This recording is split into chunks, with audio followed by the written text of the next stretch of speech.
Bismillahirrahmanirrahim. Assalamualaikum warahmatullahi wabarakatuh. Perkenalkan, nama saya Wahyu Kurniawan, NIM F1B019141. Saya dari jurusan Teknik Elektro Fakultas Teknik Universitas Mataram. Jadi pada video kali ini saya akan mempresentasikan tentang tugas besar dari salah satu mata kuliah di jurusan Teknik Elektro, yaitu mata kuliah pengukuran sistem telekomunikasi. Jadi untuk diketahui bersama, pada mata kuliah pengukuran sistem telekomunikasi ini agak berbeda dengan mata kuliah yang lain, karena pada mata kuliah ini lebih banyak ke praktik daripada ke teori. Oleh karena itu pada mata kuliah ini nanti diadakan satu tugas besar, yang dimana tugas besar ini dikerjakan selama 1 semester dari awal perkuliahan hingga nanti dikumpulkan di UAS. Nah, nanti namun dosennya setiap pekan akan meminta sejauh mana progres dari tugas besar yang sudah kita lakukan.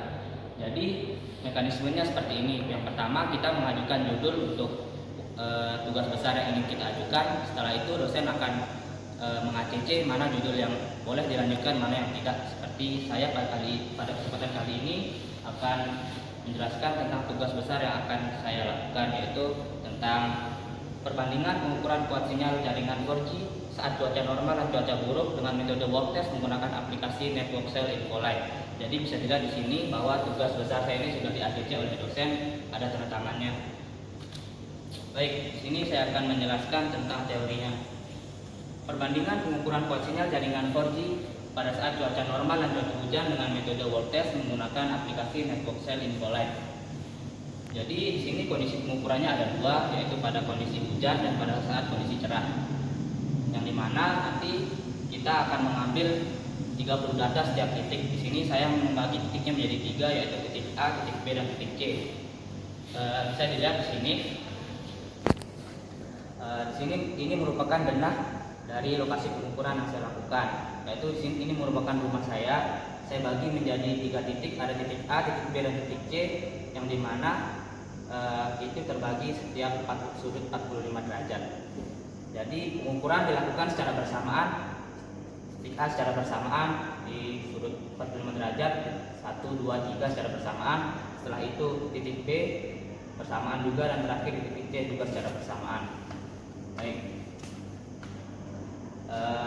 Jadi tujuan saya pada tugas besar kali ini adalah untuk menentukan kuat sinyal 4G. Setelah itu kita bandingkan mana yang lebih baik daripada cuaca cerah maupun cuaca hujan.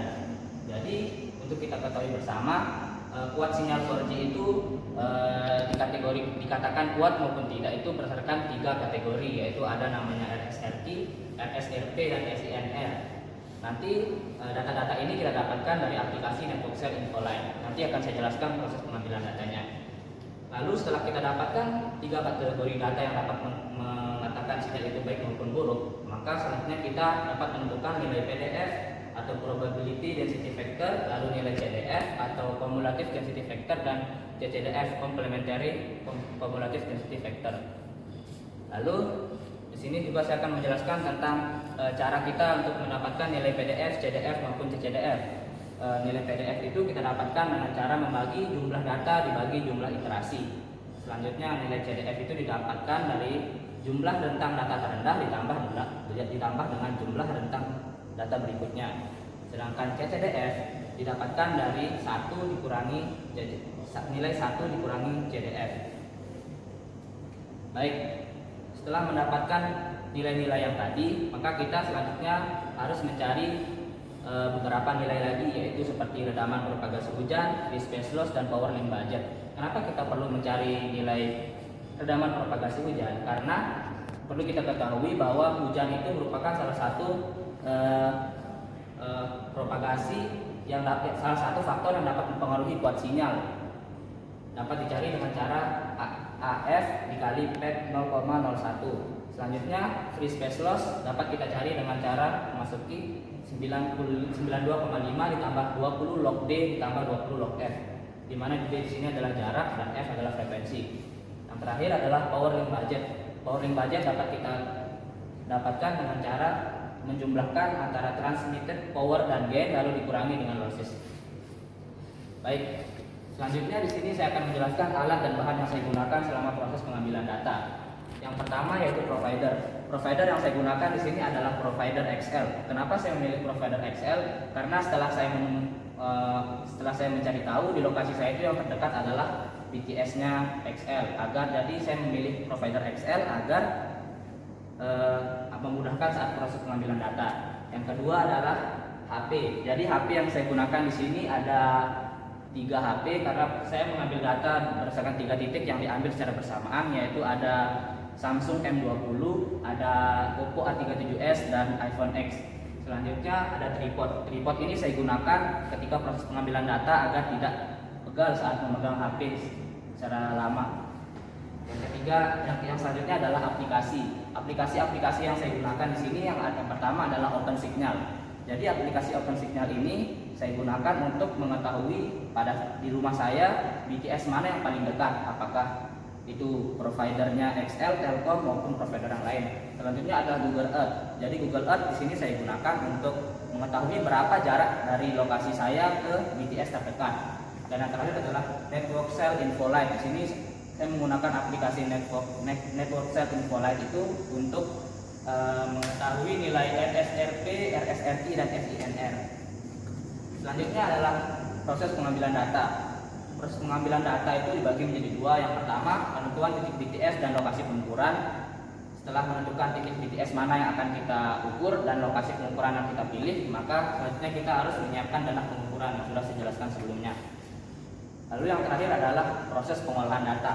Jadi pada saat proses pengolahan data, kan nanti kita sudah dapatkan nih nilai RSRI, RSRP dan SINR dari aplikasi Network Cell Info Light. Lalu kita olah data-data RSRI, RSRP dan SINR ini dengan cara mencari nilai PDF, CDF dan CCDF berdasarkan rumus yang sudah saya jelaskan sebelumnya.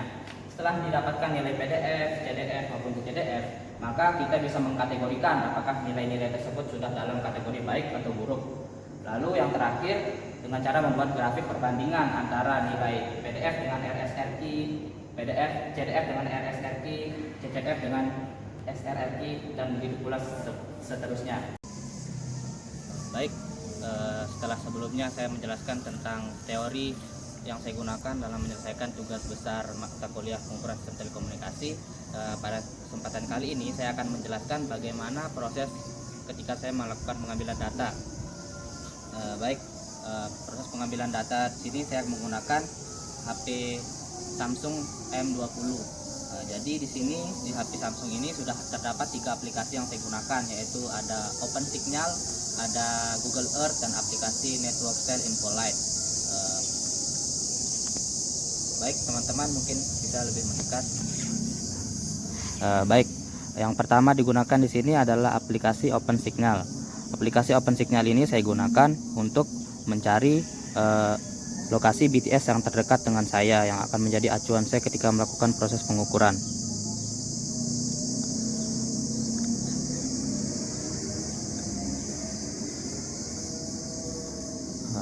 Setelah itu, setelah mengetahui lokasi BTS yang akan dituju, maka kita akan menggunakan aplikasi Google Earth.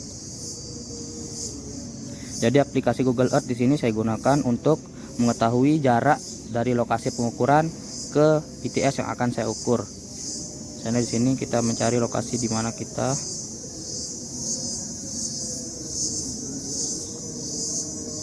lalu untuk mengetahui jaraknya dengan memilih menu ruler, lalu memberikan marking.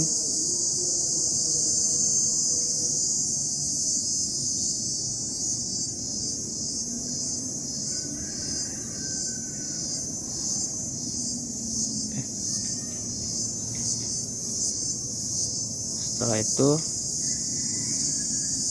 memberikan lagi marking di lokasi tempat BTS berada. Baik, nanti akan secara otomatis akan terbentuk berapa jarak kita dari BTS. Setelah itu kita akan melakukan proses pengukuran dengan menggunakan aplikasi Network Cell Info Light.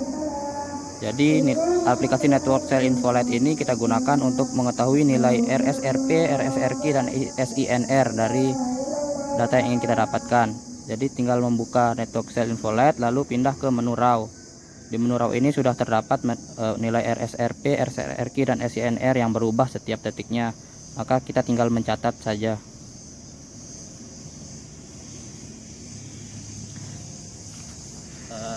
Baik, lalu cara saya melakukan pengambilan data adalah, kan tadi awalnya ada 3 titik, ada titik A, titik B, dan titik C, yang dimana antara titik A ke titik A yang lain itu memiliki selisih 45 derajat.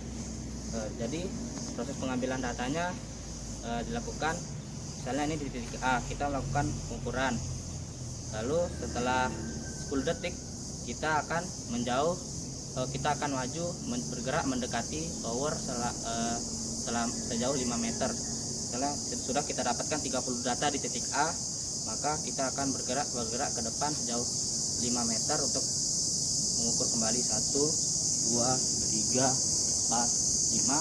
Nah, lalu di titik B kita juga akan mengukur selama setiap 10 detik, yaitu setiap 10 detik nanti hingga terdapat 30 data.